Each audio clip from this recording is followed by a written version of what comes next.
which computes the sum of all elements of an array, the first plus the second plus the third, and so on. So there is plenty of useful functions. Okay, but this is, as I said, the list of functions off the shelf, already available. You can use as they are. You can study you can find their code, because Python is open source, so you can browse the code. You can even modify if you need it. But that's all. So what about writing new functions by your own? And the answer is, of course, it's you can do this, and this is how. To create a new function, you must use the def special reserved word plus a name plus a set of parentheses, which can be also empty if you need no parameters, plus a colon. So this is the complete instruction for begin defining a new function. At variance with C, in Python there is no need, or it's forbidden to use curly parentheses to open close, for example, subroutines, functions, and so on, to open close for loops, to open close if then else conditionals, and so on. Instead, indenting is used.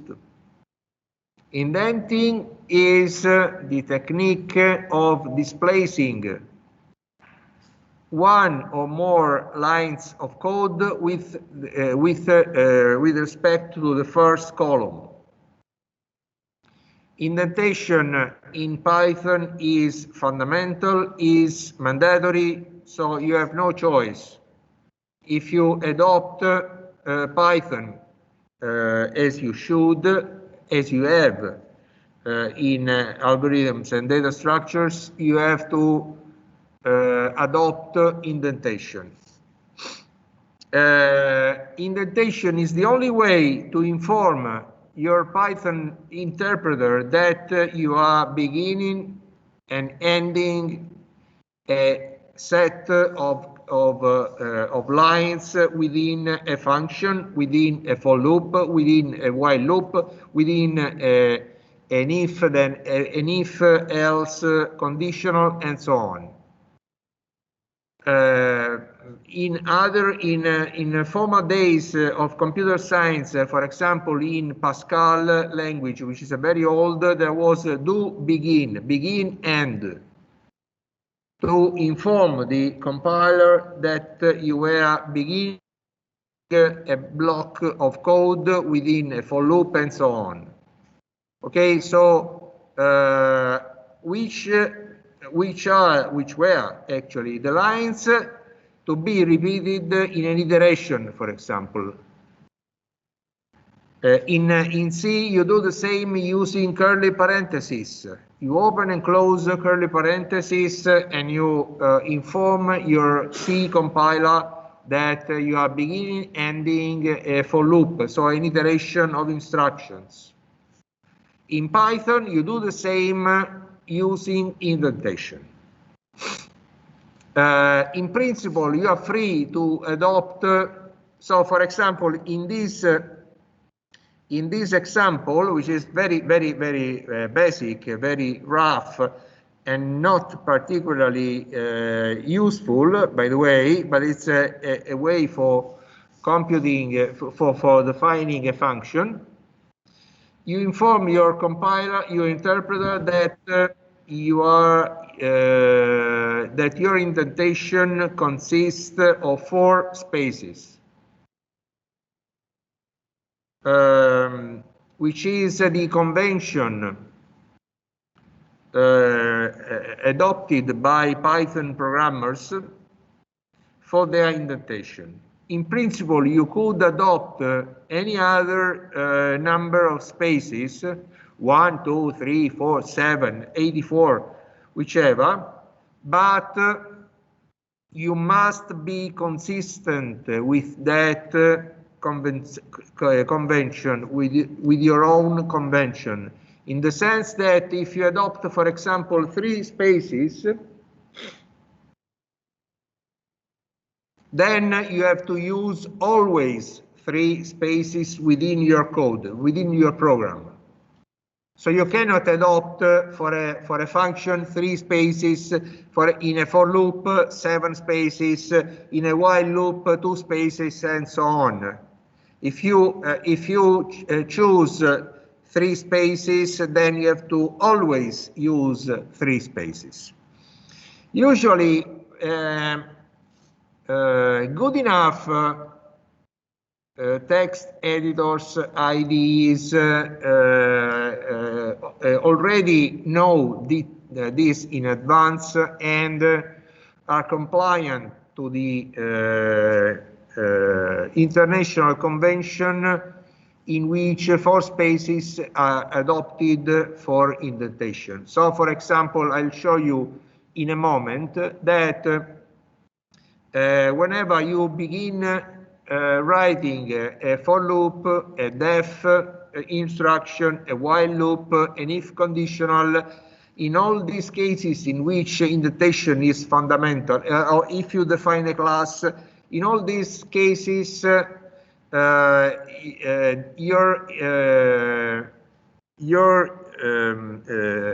environment already produces the spaces you need. And they are usually 4 spaces by default. For example,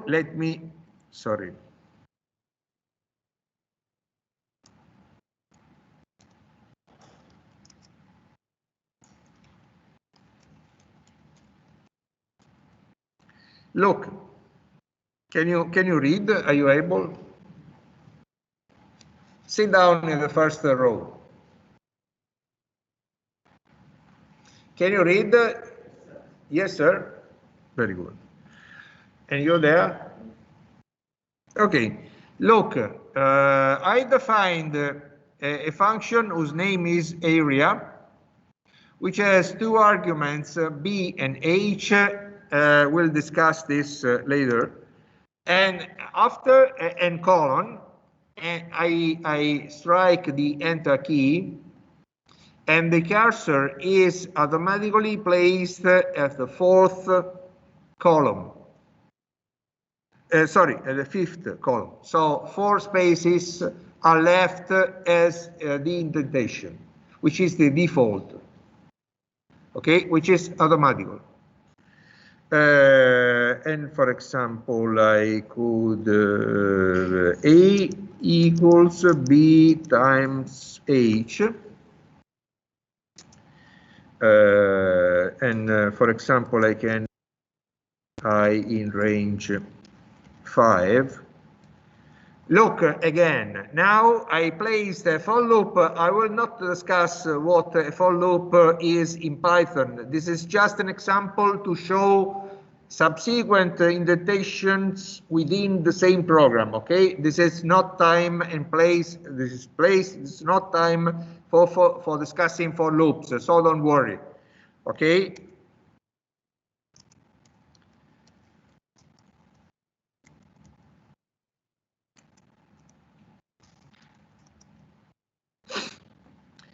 Instead, the interesting part. So look, the indentation first. This is the first indentation, and this is the second indentation. 4 spaces in the first case, 4 spaces in the second case, and if And if I place, for example, a condition, if I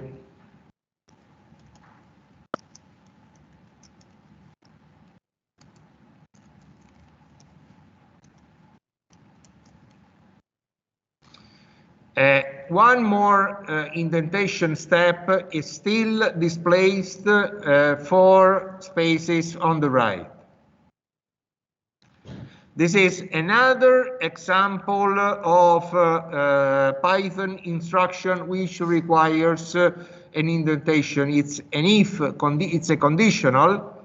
It's a simple if in which there is plenty of new things I'll discuss in next lectures. So don't worry about unknown instructions. We will have plenty of time to study them, to discuss, to review them, and so on, okay? So the conclusion is that in this small example in which I placed unnecessary instructions, for our purpose, all this stuff is unnecessary. It's just to show you how indentation automatically works in your IDEs, in your text editors. If you tell them you're working with a .py program, okay, with a Python program. Does anybody have an IDE currently up and running? Okay, any other?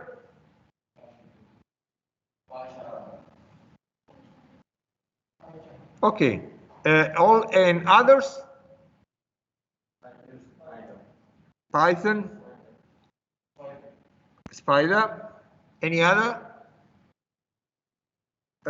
Sir, what do you use? And you?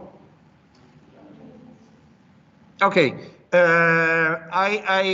If you copy this simple example, you should be able to automatically have indentation provided by your editor. Is this the case? Let me know.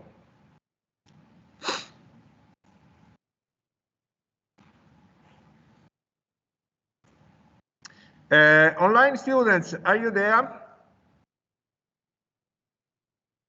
Yes, sir. Yes, Professor. Yes, sir. Yes. Yes, sir. Yes, we are here. Which text editor do you use? I use Jupyter Notebook. This one. Sorry? Jupyter, Sorry? this one. Okay. Others? IBEC, which editor do you use? Also Jupyter. Come to Dang. I use Jupyter. Wong. Hello.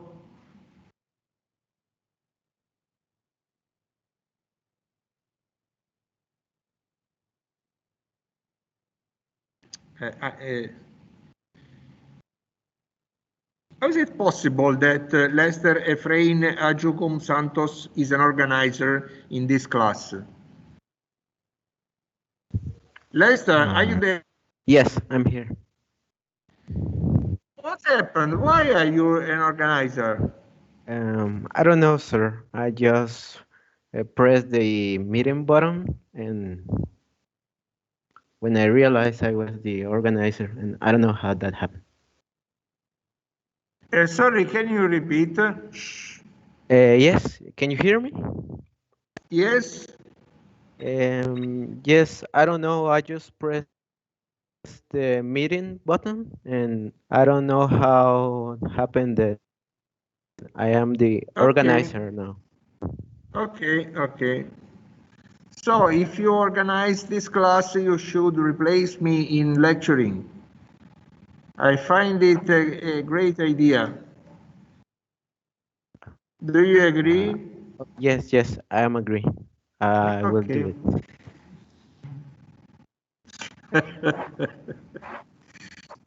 Forward, may I ask you which text editor or IDE are you using? Me? Forward. Muhammad, which editor are you using? Jupyter, sir. Sorry?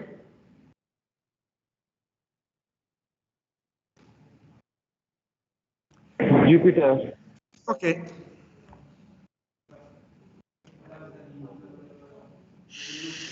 Sorry?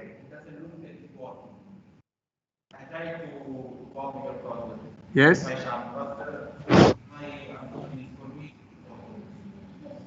Yes, it doesn't work. Yes, of course. Of course. Any guess why it's not working? I am sorry, there is a terrible background noise from some strange engine working in the background. I hear nothing.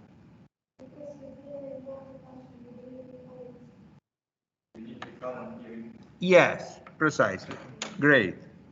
So if you run this code, nothing happens. And the reason is that you simply defined a function. By the way, this is not precisely why we are defining a function, of course, but it's a first positive step in that we received no warning or error messages from Python compiler, from Python interpreter. Okay, so it's a good news. If you want to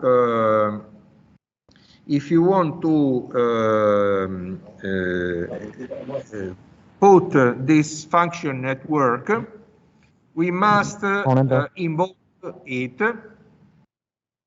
and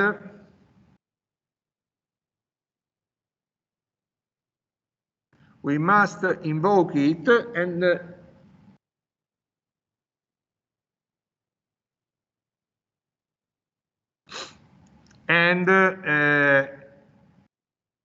this is how things go.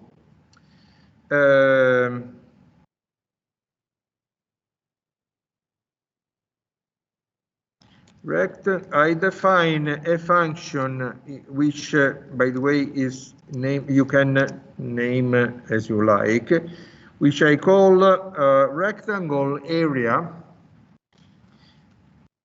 and I type the name of the function, and I replace B and H with actual numbers or variable names.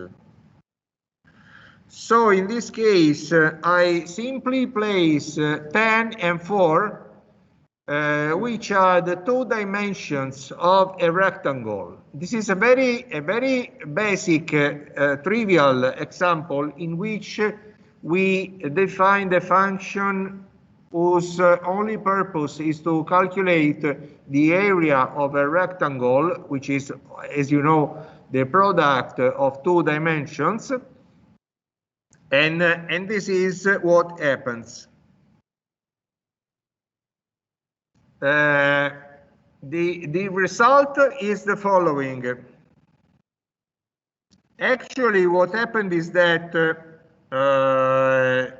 result, namely the area of the rectangle, is still unknown because we didn't print it.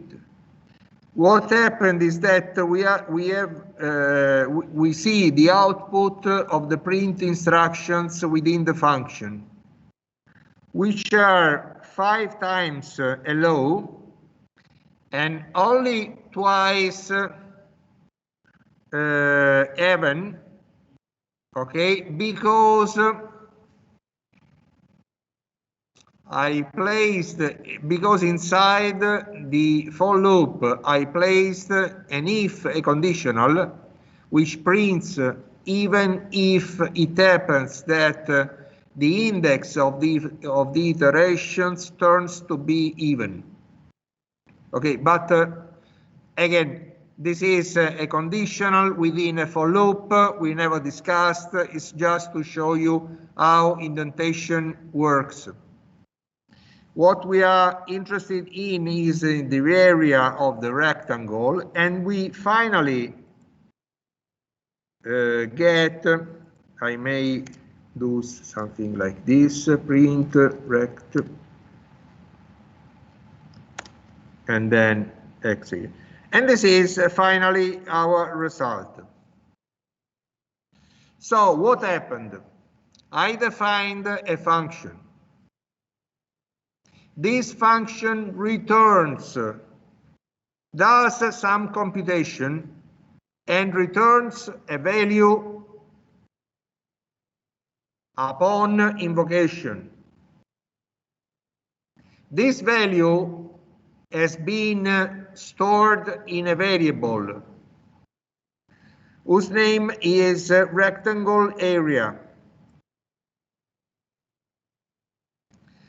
This way we can store the return value of the function, and we can use in later computations. Okay, this is the plan. Is it okay for any question? Is it clear? Yes. I just want to know if when this function computes some operations and then he returns the value, so the value is zero. Not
Hello guys.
Okay, here I am back. Are you there? Yes, sir. Okay. Yes, sir.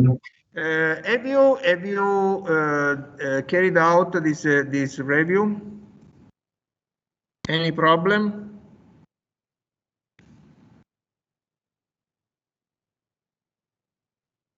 No, sir. But please, could you record the lecture, please? Sorry? Could you record the lecture, please? Can you repeat your question? I would like.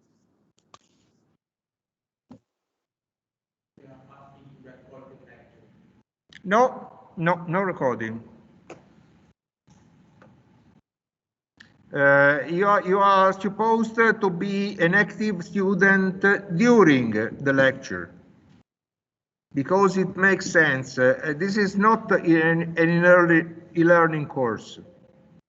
This is a traditional course. Therefore, there is no need to recording.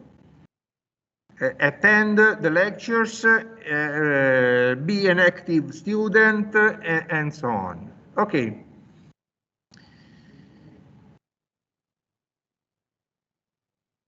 What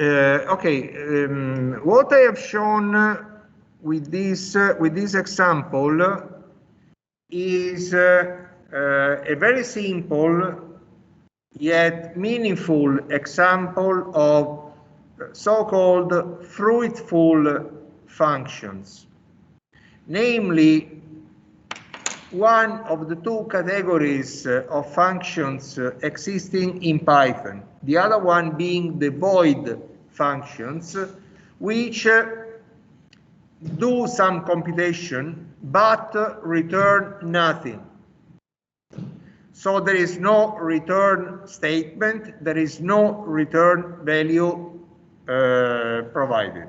Okay, so there are two families: fruitful functions, and this is an example of them, and void functions, which are functions which do some computations. We'll modify this function in order to get a fruitful, a void function. And we do this way: def void area bh. We still have the def statement, we still have a name, we still have parentheses, we still have arguments, we still have colon, so the syntax is pretty the same. We still define a local, a variable capital A equals to the product of the two dimensions. And now we print it. Area of the rectangle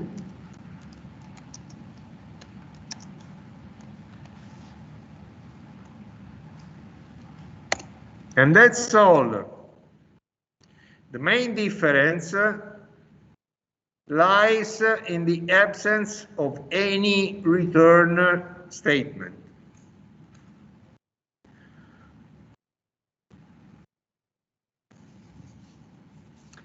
And now the only, and now I invoke it, and again I create a new variable named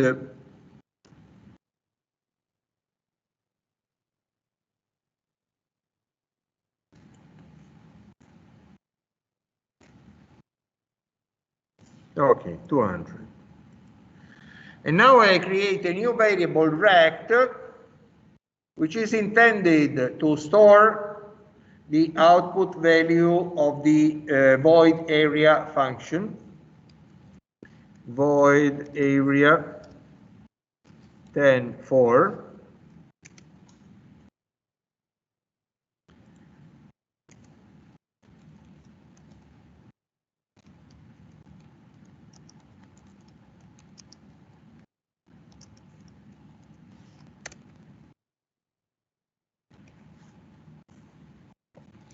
And what happens is that the print instruction inside the function is executed, and the correct value is printed.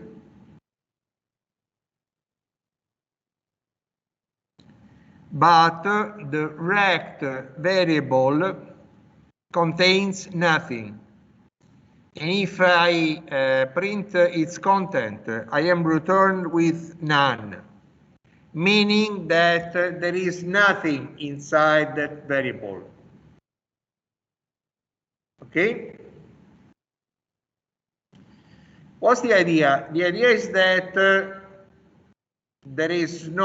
problem is that there is no return statement inside the function.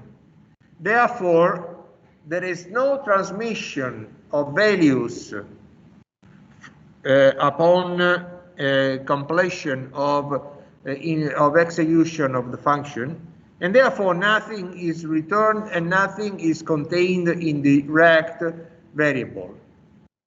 Is it okay for everyone? Are you sure?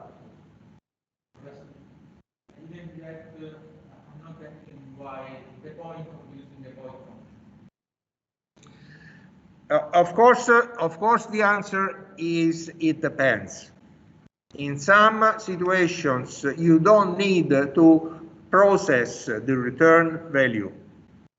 In such situations, you create a function, you carry out some computation, you print it, or you write to a file, for example, and you are done. And this is the case in which a void function can be useful.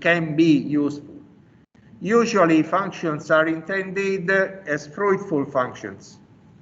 But there is a fundamental difference. The idea is that you should have clear in your mind why the return statement is fundamental in creating functions. Okay, that's the idea.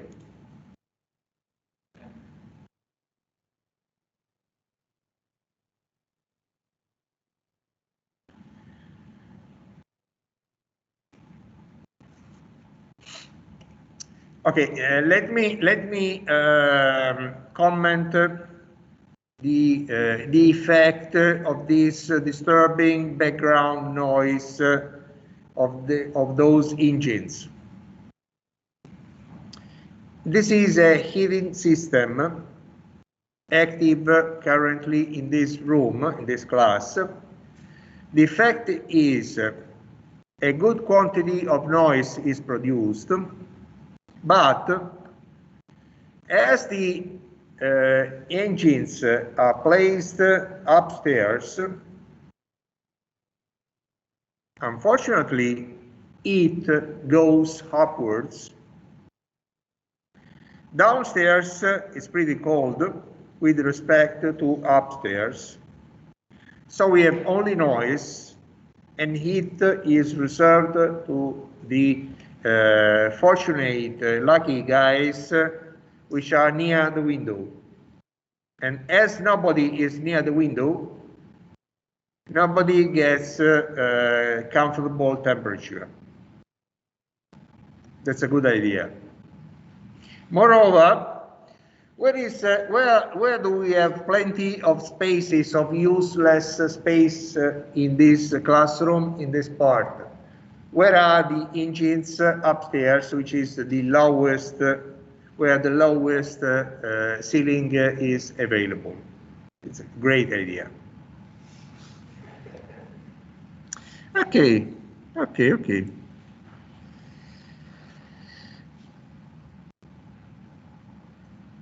Is it possible to switch off this damned heating system? And 28 degrees upstairs.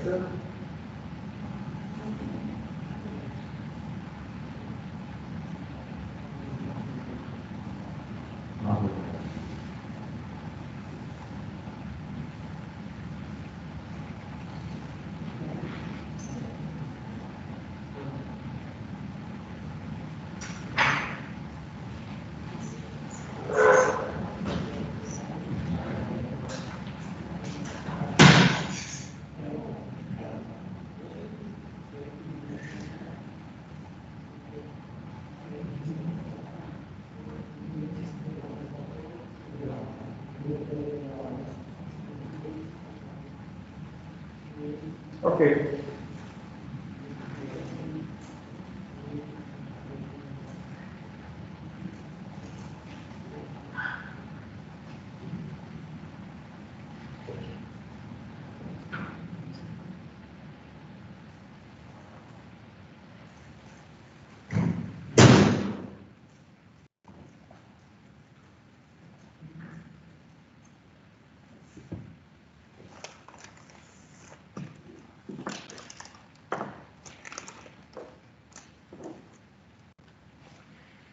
Okay. Online students, are you there? Yes, sir.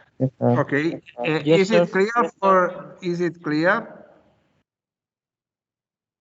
Have you got Yes, the sir. difference between fruitful and void functions?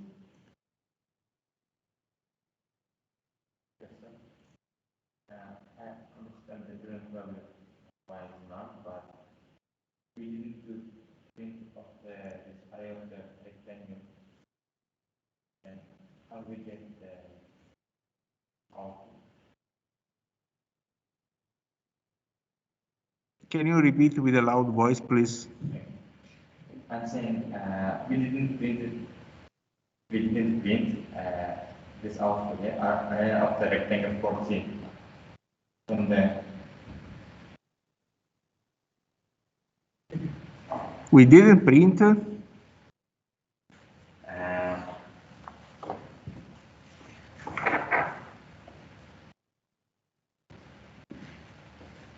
we just bring in this rectangle and we took output rectangle values not okay. Okay. But what about this? I have the rectangle 14. It's the result of this instruction within the function. But we didn't print after we call it here of the function which we made. There is no printing of this. Yes, of course. This is the print that you are giving the result of. Okay. Okay, let's put it clear. Here we define a function. Okay, and this function consists of two instructions. The first one, in which the area is calculated, the product is calculated, and the second in which the print is carried out, in which something is printed. Here is where the function is invoked. When we put the function to work, we need to explicitly invoke the function in order to obtain some result, or otherwise no result will be obtained. Is it clear for everyone? No, if you will print this printing, if you will call just this function, and all it will give us immediately output. Yes. Yeah, but we can clear the printing and we can write printing after calling the function. I mean this.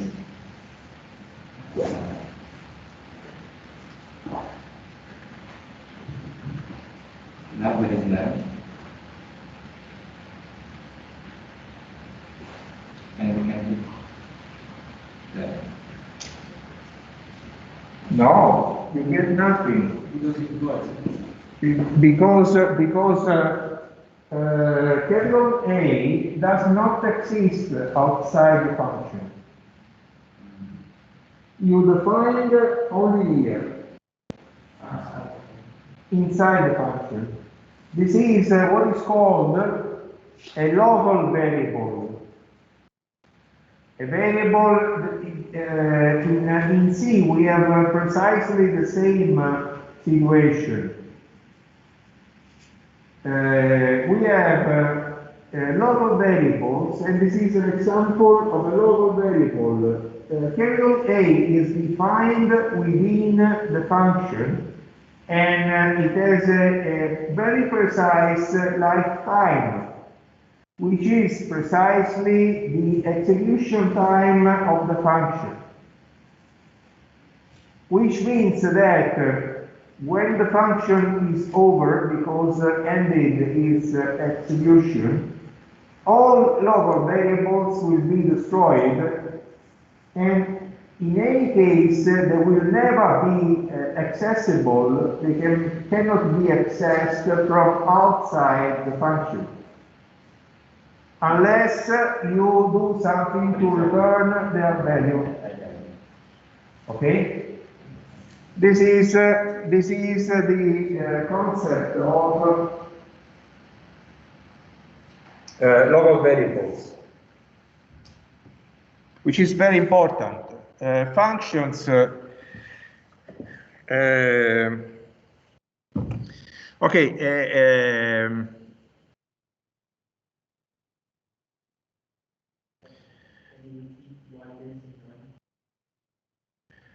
There is none because there is no return statement.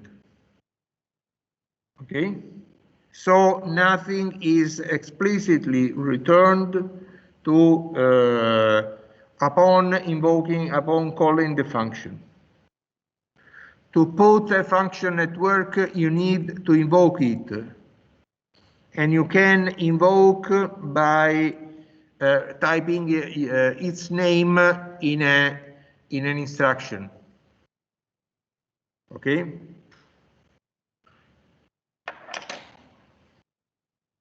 You can invoke a void function even without a return variable. So you can invoke a function this way.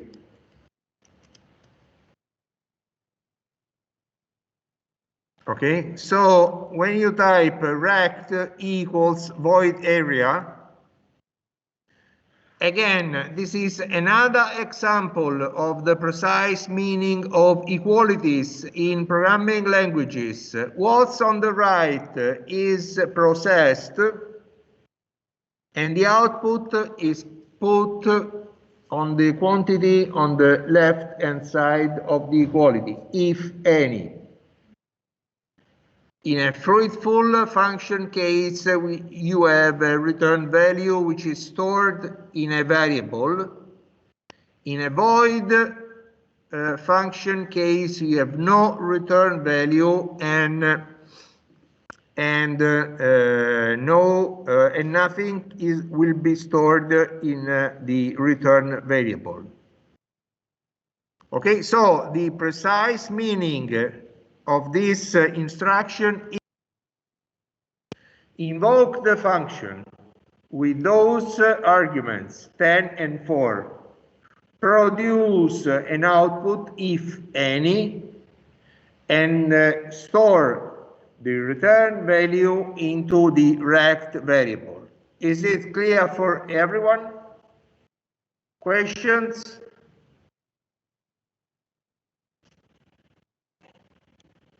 Is it clear for everyone at home too? Yes, sir.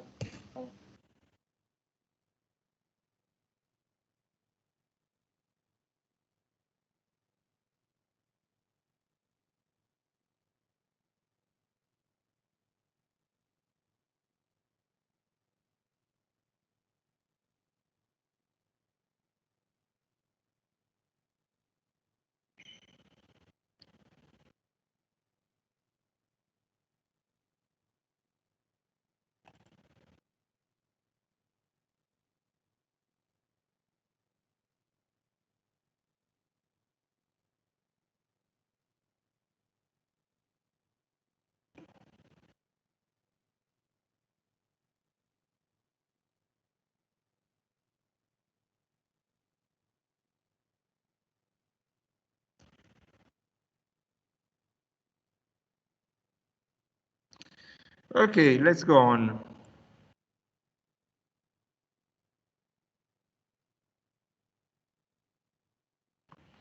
If you don't have arguments, for example, in void functions, but not only, in void functions, for example, in some cases you don't need arguments to be passed to the function. In this case, parentheses are still needed. They are always mandatory in defining functions, but of course, if you have no arguments, they still leave empty. Okay, they will be left empty. Okay.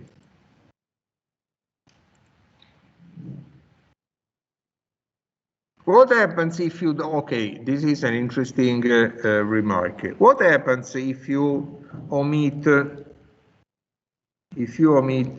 void, sorry,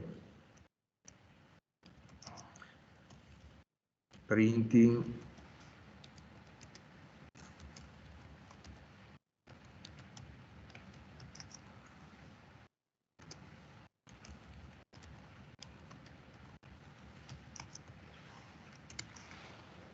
okay, and now I invoke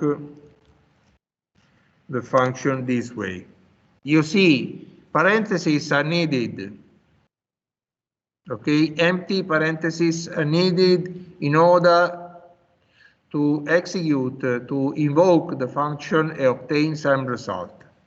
What if you omit the function, the parentheses? You will be returned some information about the function. This information, to be precise. So it's a function and it's contained into a program which is called main, whose name is double underscore leading and trailing double underscores main, which is how Python names the program you are currently working on. Okay. Within that main, there is a function called printing. Okay, which is the only output you get if you invoke a function without the parentheses. On my ID, not printing in this one. If I'm not putting parentheses. Okay, now you should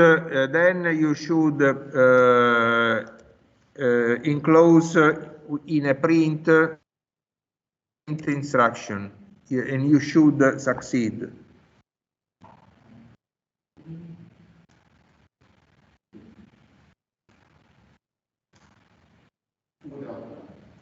Is it okay? Do you have some output? Yes, function printing at 0x. Okay, which is something related to the memory location in which the function resides.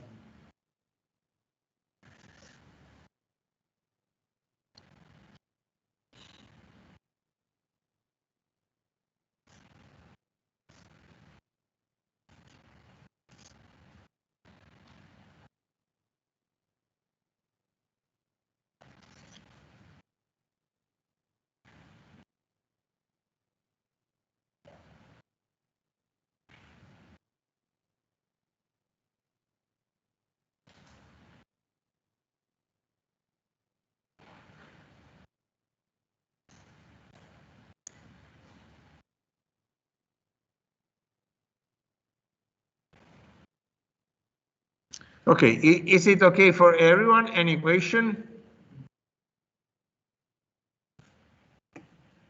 Okay, any information? Sharat Chandra, please don't leave the class every time I begin asking something to online students. Simply avoid answering like the overwhelming majority of your online colleagues do.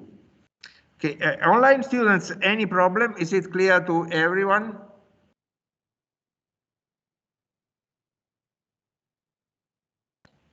Yes, sir. Yes, it's clear.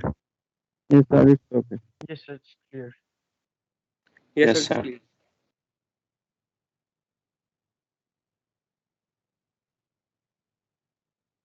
Okay.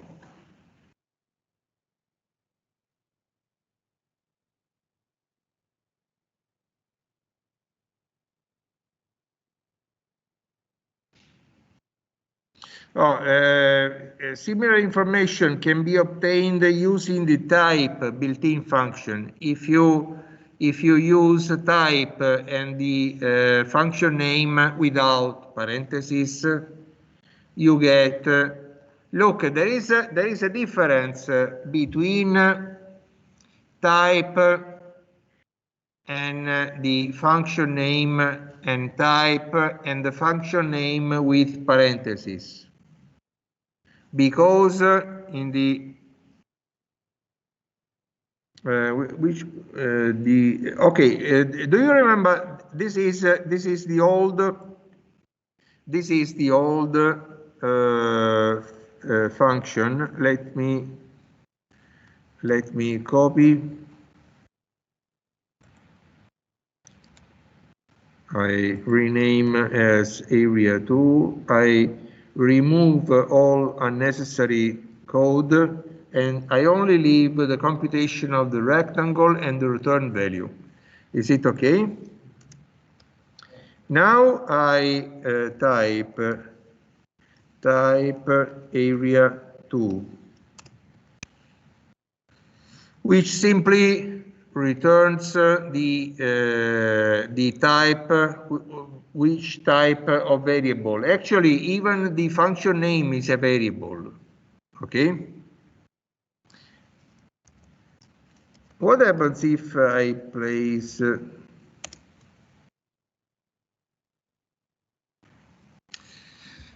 Python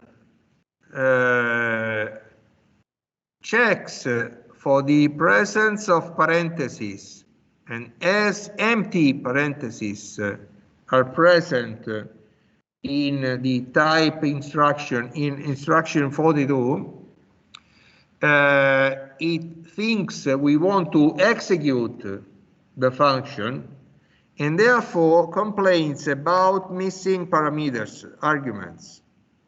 Missing two required positional arguments, B and H, okay? And if I provide the two positional arguments, I obtain a somewhat strange result, which is E. Why? When you enter this integer, if you have entered the float, it will have returned the float. No. The int refers to the nature, to the type of the returned value. If you place find point 1, yes, that's right. That's right. Yes. Is it okay for everyone?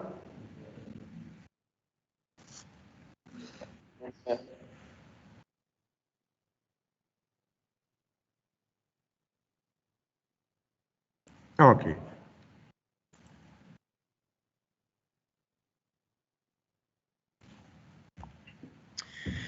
Okay, what's the execution flow in a program, of a program? The execution flow of a program is the order according to which instructions are executed. Usually, there is a linear execution flow if you place first, second, third plain instructions with no iterations, with no conditionals, with no functions. When you place a function within a program, what happens is that you somewhat modify the execution flow in that even if what happens is that in a program what happens is that actually you are kind of copying the instructions contained in a function and placing them within your program without actually doing this operation. Okay, so it's not precisely an alteration of the modification of the execution flow, but it's not as if the function wasn't in your code. In any case, proper alterations of the execution flow are only iterations and conditionals.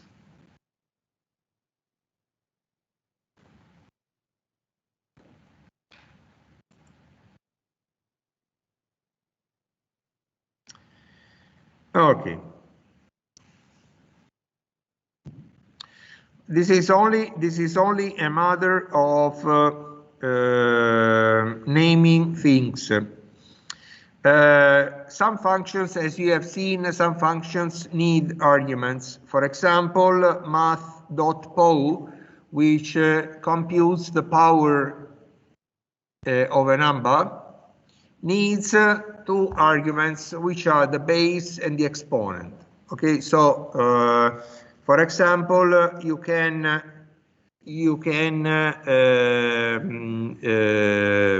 try by your own to recreate this small fragment of code in which you import math and then you invoke the math.pow function, providing arguments 3 and 2. There are two possibilities. You could get 9, 3 to the second, or 8, 2 to the third. Try by your own and let me know which is the result.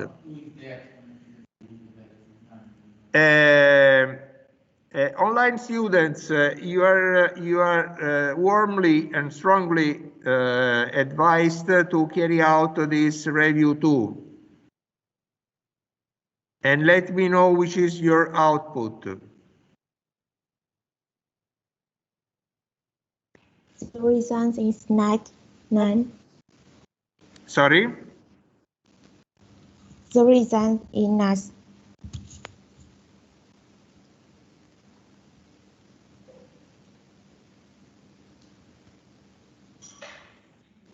Can you repeat, please? I have the output in 9.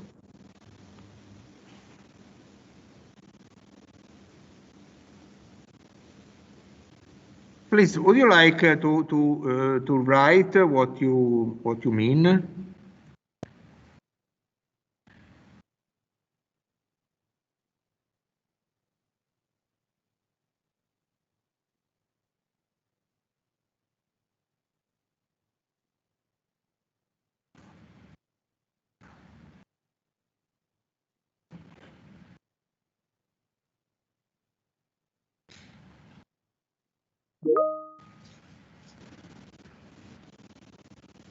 Yes, sir. I write it. Yes, thanks.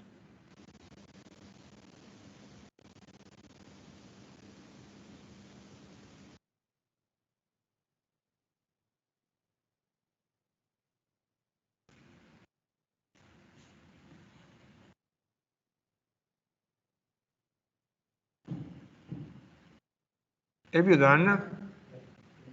All of you?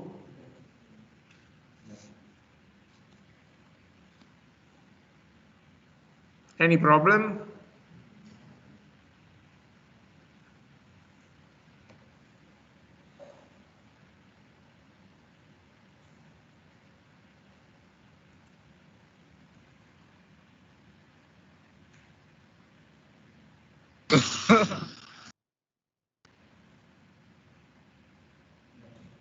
Online students, have you done?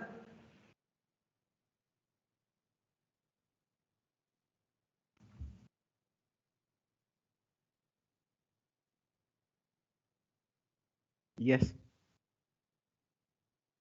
Okay, would you like to share your screen? just to let me give a look.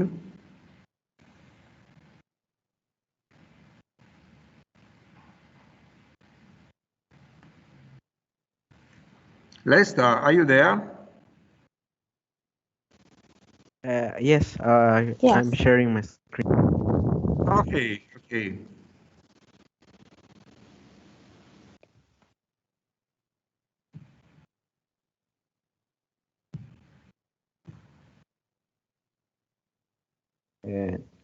Can my screen is sharing? Can you see Yes, yes, yes. And okay. okay, okay, okay. Very well, very well. Thank you very much. Okay. Do you code in Go? Sometimes, yes. For your own enjoyment, or do you use it in some course? Yes, I was learning Go. By your own? Yes, by my own. Oh, very well, very well. Okay, thank you very much. Any other?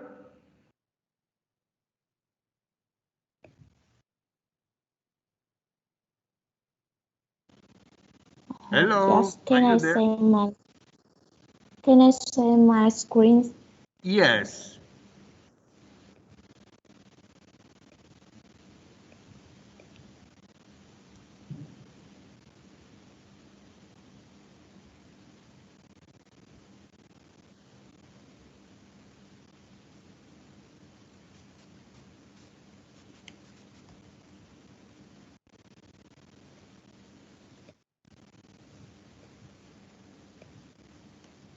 Can you see it? Not yet. Mm.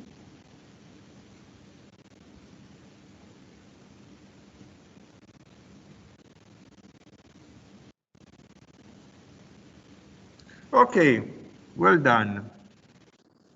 Well done, very well. Okay.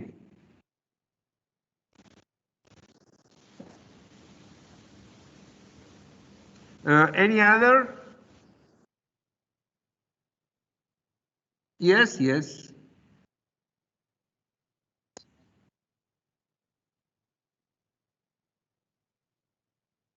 Okay, very well. Very well. Any other? Come on, guys.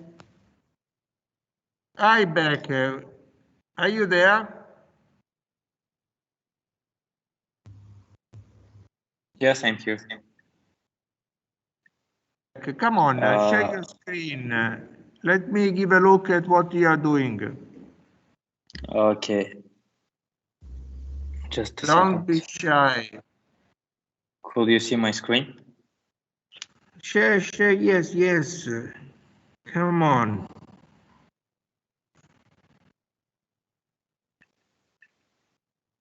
Could you see? No? Just a second.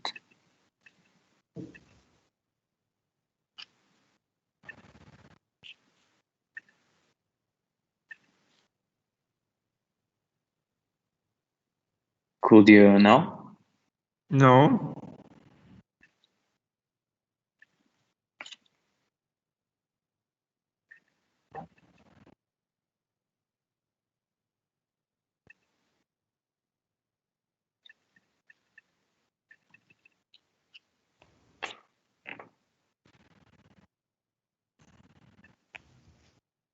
I also have answer 9.0. I would like to give a look at your code.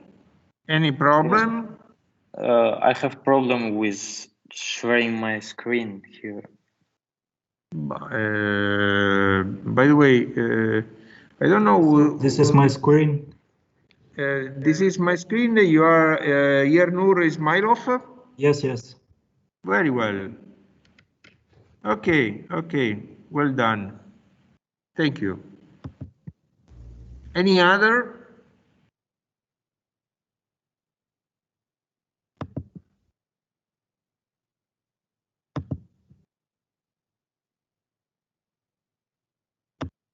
Nobody else. Okay, thank you very much. This is a great moment in this Okay, Tuan Man Nguyen, welcome, come on.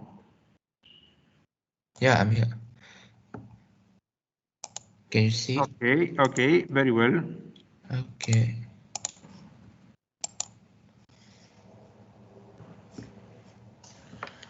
Okay, this is a great moment. This is a moment in which, in the history of this course, in which we have a demonstration that we have active students among online students. This is okay, very well. Thank you.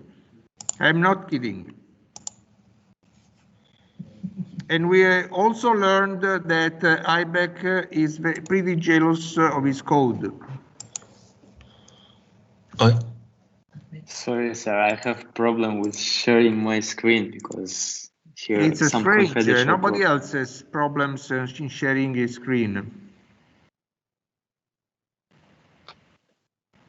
I hope you overcome this jealousy about your code. Okay, let's go on.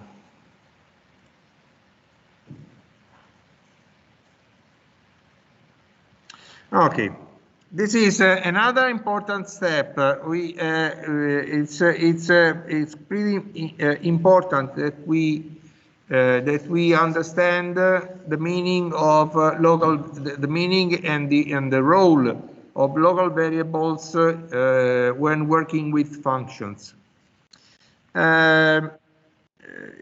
Give a look at this example. Again, this symbol means that you are working with the within the command line interface one, and this means that you are indenting within the command line interface. Okay, so this is called the primary prompt in the command line interface language, while this is the secondary prompt. Okay. What's the purpose of this function? It simply requires two arguments, which are argument 1 and argument 2. It computes the addition, which in this case can be seen in a broad sense. If argument 1 and argument 2 are Boolean or numeric variable, then you simply get the addition. 0 plus 1 or true plus false will get true, false plus false will provide false, and so on. 3 plus 4 will give 7, and so on. Okay, if you have two strings, you will join them. You will create a joined string with the two parts put together. Okay. What happens here is that we are printing the resulting string or the resulting value. Okay. And we call it string X is the because this was initially intended for strings, but again, it can be applied to numbers as well. What happens if I invoke string X from outside the function? The answer is I get a name error. Begin becoming acquainted with error messages. Error messages are precisely intended for your help. You should be careful in reading and understanding them. Don't say, oh, okay, I got an error. Which error? Read carefully what you got. because it's a great help. For example, Jupyter provides a precise, gives you the precise location where the error lies in your lines. This is an invaluable help for coders. So use it. Don't simply abandon and type again. Don't remove the line. Read carefully and fix the bug. Okay, again, so the error message is, the error type is name error, meaning that the name string X is not defined. Look, this means that outside the function, the variable string X does not exist. Okay? Is it clear for everyone? Yes, Let's Professor. discuss.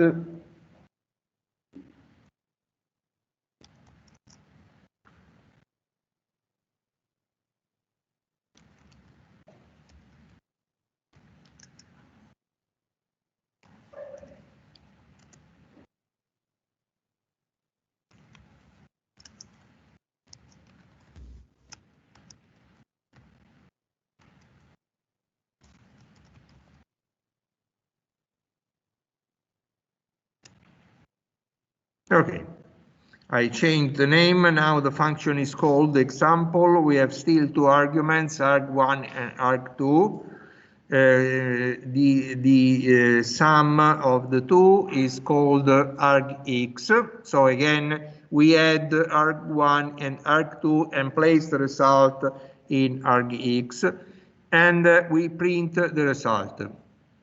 Gentlemen, please, which kind of function is it? Is it a fruitful or void?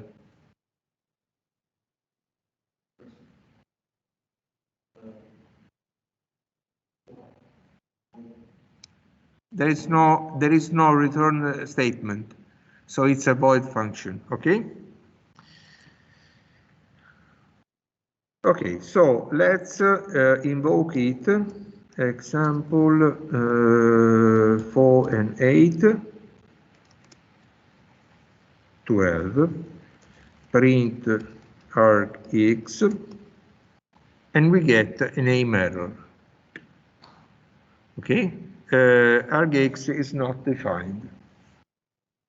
Precisely the same error as if I type print, let's say argy.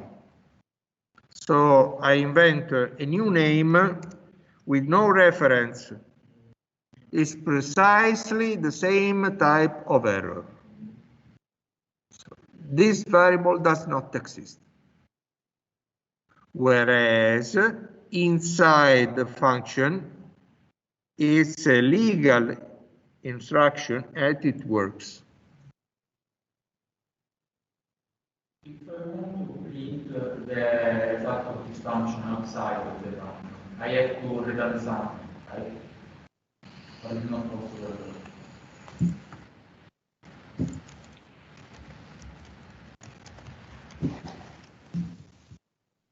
You still have an error. The variable does not exist. So inside the function, of course, you defined, you created a function. You created a function whose type is given by the result of the operation on the right-hand side. And if you type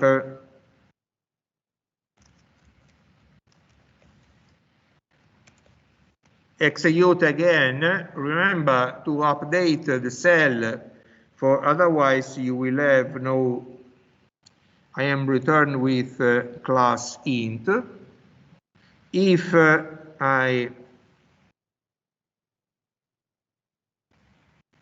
any difference? Yes. They are charts. This is a string. Yes, they are strings. In this case, I get another type. Look, I get a different result because this one is not the addition, is the concatenation of the two strings. Okay, so we don't get 12, we get 4, 8, which is not 48 because it's a string. Okay, and the type is str. Okay, so within the function, the variable does exist. So it's perfectly legal to access it, use it, do whichever. When the execution of the function is done, you have no access to the variable is destroyed actually. There is a reserved part area of the memory of your computer which is reserved, of course it's a tiny space in this case, which is reserved for this function and its local variables. And this space is a temporary space because it's destroyed when your function ends. If your function has a return statement and a return value or a set of values which are returned, then the only part that survives for a certain time is the area in which return values are stored because they must be read from outside the function. Inside the function, return args. It's completely, yes, but okay, look, return argx. In this case, argx will not destroyed, but will never be accessible from outside. It's still a local variable. It cannot be used and accessed from outside. And this is a kind of encapsulation, okay, which dates back to the times in which modularity was introduced. And this is a security measure to prevent people from choosing the wrong names of variables. Suppose you are writing your program, a provides you with a function with its own variables names. You should go through all the lines and identify conflicting names of those variables if local names were not established. Okay, so your colleague can choose precisely the same variables you are using in your program, but they live only inside this protected environment. When that function completes execution, is destroyed together with these variables, that variable do not conflict, do not overlap with yours, and you are safe, and your program is safe. It's a great idea. It's a great idea. And this is why, the other way, global variables should never be used. I'll never teach you how to work with global variables in Python because it's a very awful idea.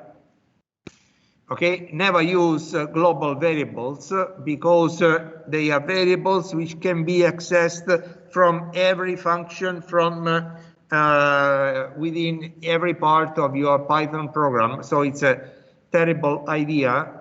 If you need to know from within a function the value of another function, return it and access from another way. So there are plenty of ways to overcome the absence of global variables, and all these ways produce safer codes than with using global variables. In one scenario, you can use the local variability if you find the 10 plus and the chart plus. Yes, of course. The concept of local variables is much more enforced, strengthened when using object-oriented programming. Yes, even if Python has not the same strict rules of other programming languages. For example, C++ or Java have stricter rules related to protecting variables. Yes. Okay, so let me count how many of you are in this class today. 3, 5, 8, 10, 13, 15, 17, 19. So, again, I should complain with, it's a terrible idea. Every time I access this app, I have to insert my credential, which is a waste of time.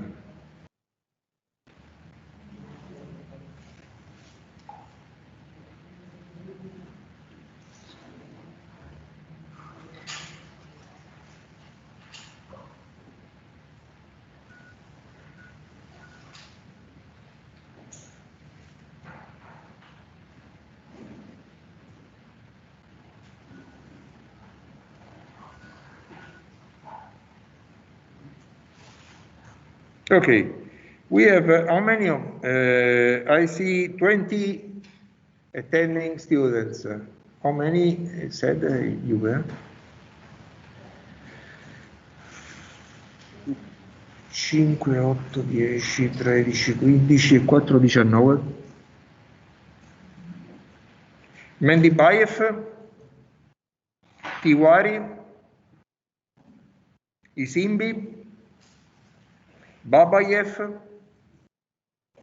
Bimeni Imana, Akhmat Bekova, Wong Din Yeo,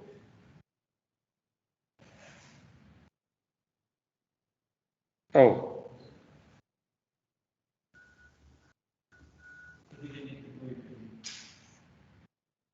Online students do not have to, come si fa?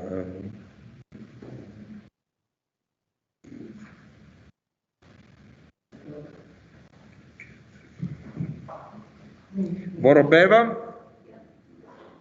Patel Uvesh, Yes.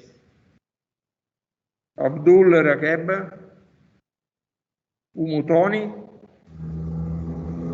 Vanda Tarun, Zilditz Pekova,